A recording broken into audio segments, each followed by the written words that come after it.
So universal prayer, our 9 p.m. prayer, was part of the system that I was in. And so it's a non-denominational, universal prayer for anyone who has a spiritual bent. And it's really about just getting in alignment with your divine, your higher self, source energy, God, however you want to frame it, at 9 p.m., whatever time zone you are in, right?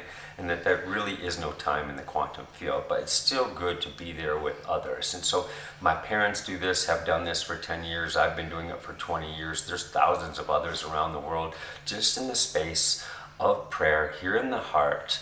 You're really just amplifying the emotion of joy, of gratitude. You're lifting human consciousness. So that's the intention that we're setting. It's just the lifting of human consciousness, our brothers and sisters around the world. And then we're expanding that out with the joy, with gratitude in our heart. So it's an active meditation where we're staying awake for those 10, 15 minutes between 9 and 9:15, where we're just amplifying this out to the world. And it's that simple. And it's a beautiful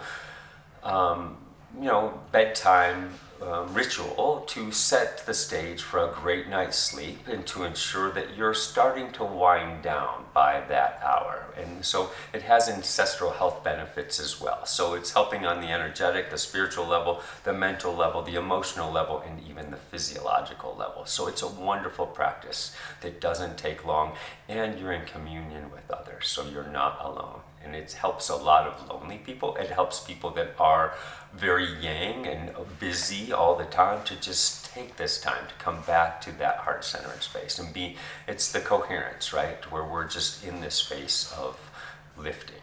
Here's what's coming up next on the Holo Movement Purpose Lab. Hello, my name is Zenka. I'm founder of LightNet, and my passion and purpose is to make the impossible possible. It is an honor for me to introduce Mark Szymczak of the Sedona Quantum Consciousness Center.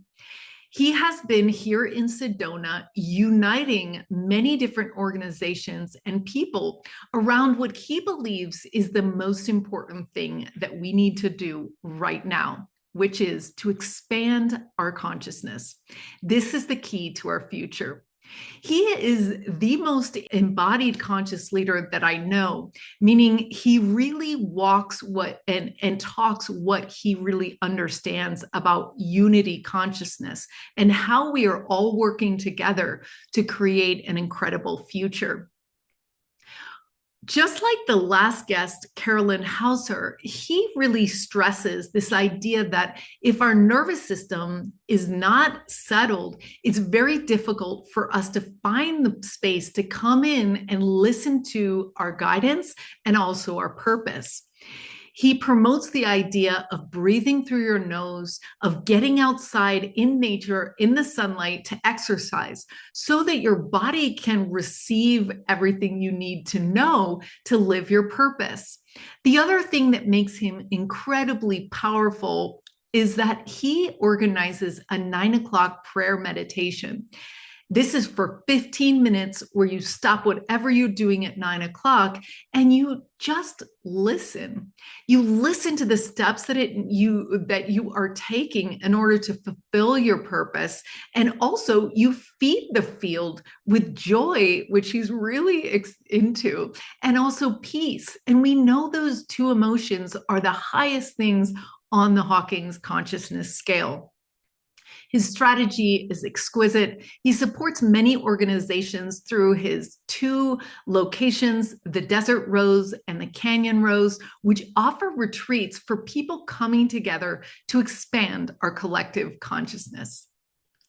Yeah, what is the quantum field? I've been asked, and it's a tough one to define. Well, what is the space between the physical world, and why is this important, right? Because we have this material world that we think life is all about, but then there's all this space, and there's the energetics, where the space of intention, the space of magic, the mystical world, where the miracles happen, right? Where the angels reside, where the ascended masters, right?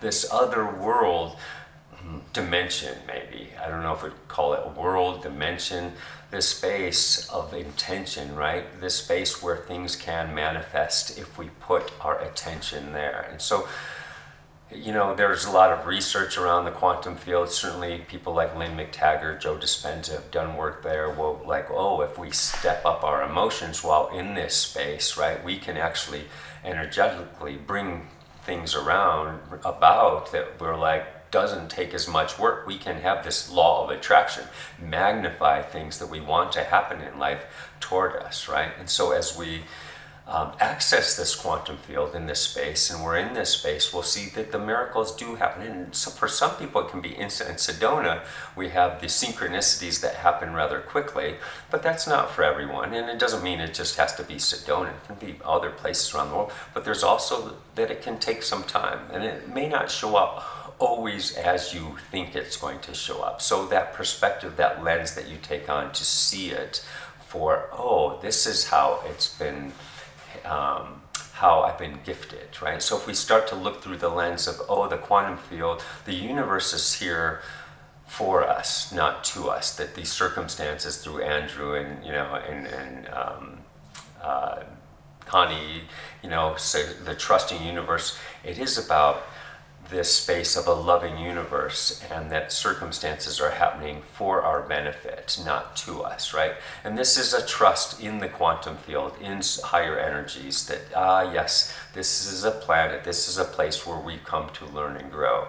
And so if we can move into this space and understand it a little better, and move into a higher emotional intelligence around it, and access it more, we can deal with things that happen in life with a little less drama, with a cleaner lens, maybe with more amusement, and see it that, okay, this is a great lesson, this isn't hurtful, right? And we can move through some of the more hurtful things a bit quicker.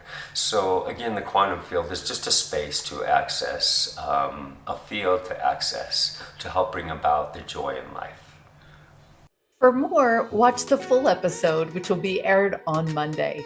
Or you can find this story on our podcast, Awaken Your Purpose.